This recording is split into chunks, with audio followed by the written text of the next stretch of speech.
पढ़े लिखे विद्वान दुनिया में कम नहीं है, लेकिन जिनका हम स्मरण करते हैं, जिनको हम याद रखते हैं, वो सबके सब लोग पढ़े लिखे नहीं थे।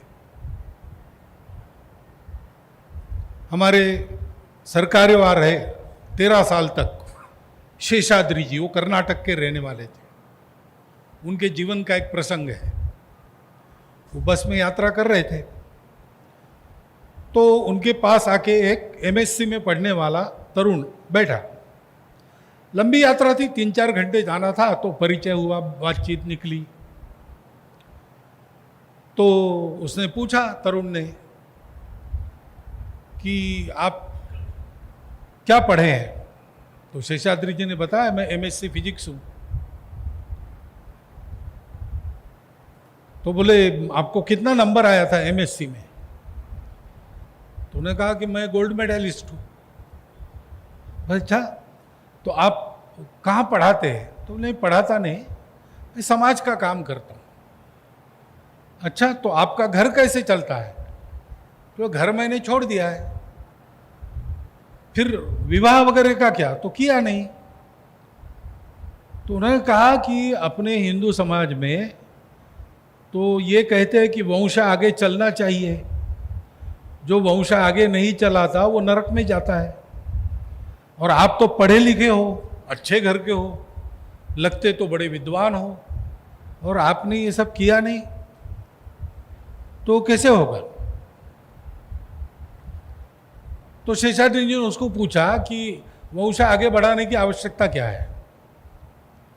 तो उसने कहा कि फिर आपको याद कौन रखेगा? थोड़ा देर चुप रहे। फिर शेषाद्री जी ने उसको पूछा कि आपको अपने परदादा के दादा का नाम मालूम है क्या? तो उसने कहा नहीं, मालूम नहीं है। तो बोले, अपने पूर्वजों में किनके नाम मालूम है? तो बोले, श्राद्ध के दिन 3 पीढ़ी इधर की 3 पीढ़ी उधर के नाम लेने पड़ते, उतने मालूम है, बाकी मालूम नहीं। तो कहा, तो वो तो आपके पूर्वज थे ना, आपको नाम मालूम नहीं? तो नहीं नहीं, मालूम नहीं है। फिर थोड़ा देर चुप रह के शेषाद्री ने फिर से पूछा, आपको विवेकानंद मालूम है क्या? तो उसने कहा, हाँ मालूम है। अच्छा, वो आपके रिश्तेदार थे? तो बोले, अरे वो बंगाल के, हम लोग कर्नाटक के।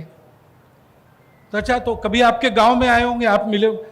अरे भाई, उनके जाने के 50 साल बाद मैंने जन्म लिया है, लेकिन गांव में तो आए होंगे। तो बोले, नहीं, इधर वो आए ही नहीं। तो बोले, फिर भी आप उनको जानते हो? तो बोले, हाँ।